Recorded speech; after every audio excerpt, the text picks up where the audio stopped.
and welcome back to another episode of the Weekly Brief. My name is Brianna Nibbs, and I will be bringing you this week's latest coverage in politics, world news, national news, entertainment, and sports. Without further ado, let's get right into it. In politics, President Joe Biden's $1.9 trillion COVID-19 relief plan has advanced out of the House Budget Committee and will now go towards the House Rule Committee for votes later on this week.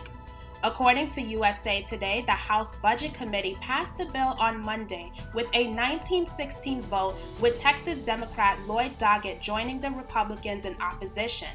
This comes weeks after disagreements between Democrats and Republicans on the package, including the $15 federal minimum wage, in which it might be set into effect in 2025.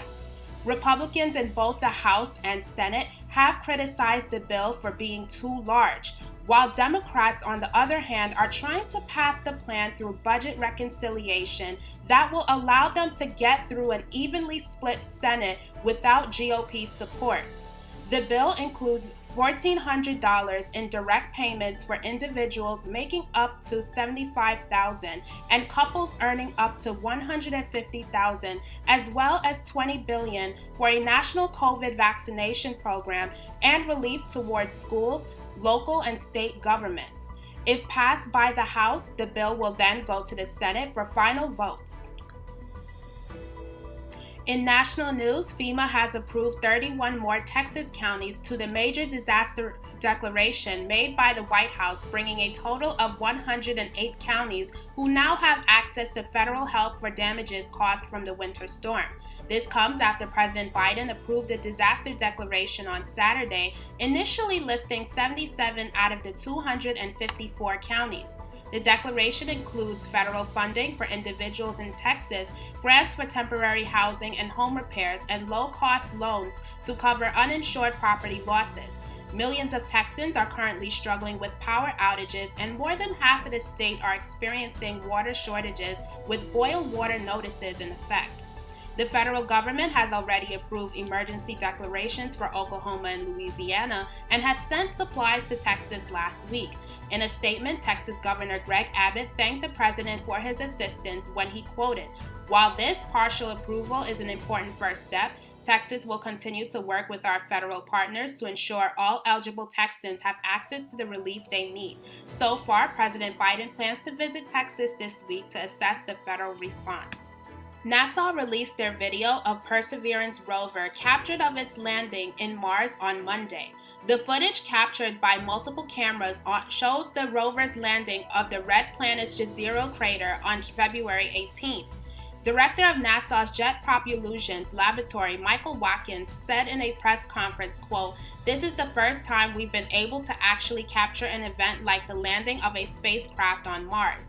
NASA also released imagery and audio recordings that features 360-degree views from Perseverance of Mars landscape and sounds that pick up mechanical noises and utterances of a Martian breeze. In world news, an Italian ambassador, among three others, were killed at a United Nations convoy on Monday. 43-year-old Luca Attanasio, along with an Italian Carabinieri police officer and their driver, were attacked and killed by gunmen as the convoy was on their way to visit a World Food Program school project in Rutshuru. According to NBC News, the attack occurred near Virunga National Park, a few miles north of Goma, when UN vehicles were hijacked by the attackers and taken into the bush. North Kivu Governor Carly Nzanzu Kasivita said that there was an exchange of fire where the attackers fired at the bodyguard and the ambassador. Attanasio later died from his wounds. He left behind his wife and 3 young children. He became an Italian ambassador in September of 2017. Last October, he was awarded the Nasseria International Prize for Peace in a ceremony in Italy.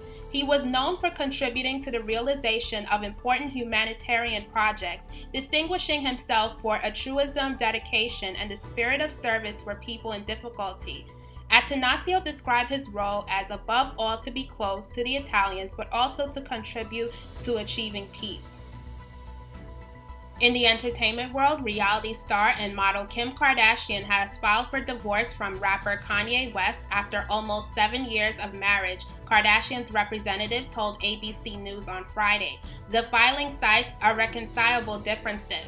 The former married couple is seeking joint custody of their 4 children and both committed to co-parenting. Kardashian and West have been living apart for some time, with West spending time in Wyoming and Kardashian remaining in California. The couple met in the early 2000s, but it would take years before they began dating in 2012. They had their first child in 2013 and were married a year later in May 2014. They later went on and had 3 more children. Their marriage became one of the most high-profile unions of the 21st century. The divorce came after months of speculations that the couple was going through rough patches that were spilled into public view, including West's bipolar episode during his failed presidential run and taking a series of shots at the Kardashian-Jenner family on Twitter. It was reported that the couple at one point were trying to repair their marriage. This will be Kardashian's 3rd divorce and West's 1st divorce. In sports, golf legend Tiger Woods is currently hospitalized after he was in a single-car collision in Los Angeles on Tuesday. Woods was driving his GV80 SUV traveling north on Hawthorne Boulevard near Rancho Palos Verdes just before 7 a.m. when he lost control of the vehicle and crashing into a curb and drove to the opposing lanes before rolling over several times and ending up on its side on a steep roadway. The Los Angeles County Police Department reported to the scene and had to call firefighters and paramedics to remove Woods out of the vehicle. He was taken to Harbor UCLA Medical Center where he is in serious condition and underwent surgery for his severe injuries on both of his legs.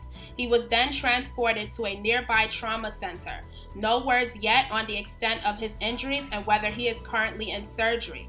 Authorities said in a press conference on Tuesday that Woods was conscious when removed from the car and was in stable condition. Deputies didn't see any signs of impairment when arrived at the scene. However, the cause of the crash is still currently under investigation. On a lighter note, tennis player Naomi Osaka won the 2021 Australian Open. This is her 2nd Australian Open win and her 4th Grand Slam title, which makes her the first woman in 31 years to win 4 Grand Slams, as the last woman to win all 4 was Monica Seles. Osaka's opponent was Jennifer Brady, who was playing in the Australian Open finals for the first time. The final score was 6-4, 6-3.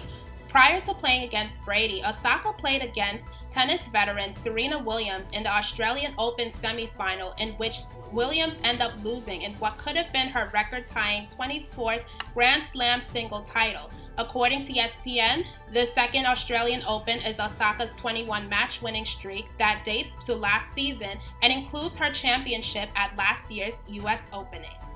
And that is all for this week's coverage. You can check back next week's weekly brief where I will bring you more of the latest on the news. Make sure you subscribe to MIC's YouTube channel so you won't miss out.